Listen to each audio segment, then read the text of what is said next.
السلام علیکم۔ حکایات سعدی کے سلسلے کی چوتھی کہانی یا چوتھی حکایت پیش خدمت ہے۔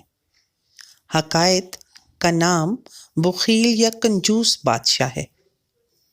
مثنوی کیا ہے آئیے سنتے ہیں۔ زر سپاہی کو جو تو دے گا وہ دیوے گا سر، گر نہ زر دے گا تو وہ جائے گا جدھر، سیر ہو تو غضب سے شیر پر حملہ کنا، اور جو بھوکا ہو تو بھاگے لومڑی سے پہلواں۔ کہانی کچھ اس طرح سے شیخ سعدی رحمۃ اللہ علیہ بیان کرتے ہیں کہ ایک بادشاہ بڑا بخیل تھا، یعنی کہ بڑا کنجوس تھا، یہاں تک کہ اپنے لشکر کے سپاہیوں کو وقت پر تنخواہ نہ دیتا تھا، اور کبھی انہیں بالکل ہی تنخواہ دیتا تھا، یعنی کچھ بھی نہ دیتا تھا۔ وہ اپنی رعایا کی خبرگیری اور دلجوئی سے بھی غافل تھا، جس کا نتیجہ یہ نکلا کہ رعایا بد دل ہو گئی اور سپاہی بدحال۔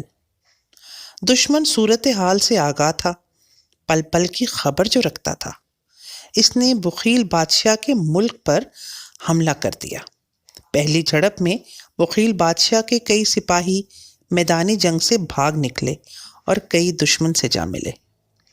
میدانی جنگ سے اور دشمن سے جا ملنے والے سپاہیوں میں سے ایک شیخ سعدی کا دوست بھی تھا۔ شیخ سعدی نے جب اس کو ملامت کی اور کہا، وہ نمک حرام اور ناشکرے خدا کی مار جو اپنے محسن کو تو دغا دے آیا، تو اس دوست نے کیا جواب دیا سنتے ہیں۔